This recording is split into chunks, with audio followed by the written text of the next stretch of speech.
ഇപ്പൊ സീരിയൽസിനെ കുറിച്ച് നമുക്കൊരു മിത്തുകളുണ്ട്. അതായത് ഞങ്ങൾക്ക് കേട്ടറിവുകൾ മാത്രമാണ്, സത്യമാണെന്ന് പറയണം. ഒന്ന്, സീരിയലിൽ അഭിനയിക്കുന്ന ആർട്ടിസ്റ്റ് അവരുടെ കോസ്റ്റ്യൂം ഒക്കെ അവര് സ്വന്തമായിട്ടുള്ള അവരുടെ കോസ്റ്റ്യൂം ആയിരുന്നു. ശരിയാണ്. നമ്മൾ സീരിയലിന് നമ്മളായിട്ട് തന്നെ പേയ്മെന്റ് ചെയ്തിട്ട് നമ്മൾ വാങ്ങിച്ചു കൊണ്ടുവരുന്ന ഡ്രസ്സുകളാണ്.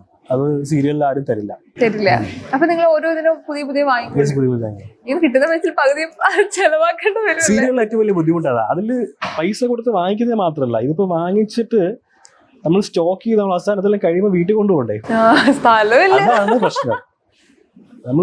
നമുക്ക് നോർമലി ഒരു ബുദ്ധിമുട്ടില്ലാതെ ഇതൊരു പേയ്മെന്റ് നമ്മൾ സീരിയൽ തരുന്നുണ്ട്. അപ്പം അതിൽ ഡ്രസ്സുകളൊക്കെ വാങ്ങിച്ചു കഴിഞ്ഞാൽ നമുക്ക് ഇതെല്ലാം പിന്നെ ഉപയോഗിക്കാൻ പറ്റില്ല. ഇതിങ്ങനെ വീട്ടിൽ ഷെൽഫിൽ ചുമ്മാ ഇങ്ങനെ അടുക്കി വെച്ചേക്കണം.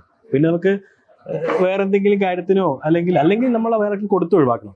അല്ല, വേറെ നമ്മൾ സീരിയൽ വരുവാണെങ്കിൽ അത് നമുക്ക് ഇടാൻ പറ്റില്ലായിരിക്കും. ആളുകൾ ചിലപ്പോൾ ഇടുന്നവരുണ്ട്, ഇല്ലാന്ന് പറയാം. ഞാൻ കുറെ ആൾക്കാരെ കണ്ടിട്ടുണ്ട് ഇടുന്നവരെന്ന് പറഞ്ഞാൽ കൂടുതലും ലേഡീസിനാണ് ഞാൻ കുറെ കണ്ടിട്ടുണ്ട്. ഇപ്പം മറ്റു സീരിയലിൽ വർക്ക് ചെയ്ത ആൾക്കാർ കുറെ, കാരണം അത്രയും സാരികൾ ഉപയോഗിച്ച ആൾക്കാരുണ്ടാവും. അപ്പം അത്രയും സാരികൾ ഉണ്ടാവും. പിന്നെയും ഈ സാരി വാങ്ങിച്ചു വെക്കുക എന്ന് പറഞ്ഞാൽ അവർക്കും ബുദ്ധിമുട്ടുള്ള കാര്യമാണ്. ചിലപ്പോൾ ഒരു ഷെഡ്യൂളൊക്കെ 1-2 വട്ടമൊക്കെ ഇട്ടിട്ടുണ്ടാവുള്ളൂ. അത് ചുമ്മാ ഒരു മാറ്റി വെക്കുക എന്ന് പറഞ്ഞാൽ അവരും ചിന്തിക്കുക. കാരണം അത്രയും പൈസ കൊടുത്ത് വാങ്ങിച്ചു വെക്കുന്നത് ഐറ്റംസ് അല്ലേ.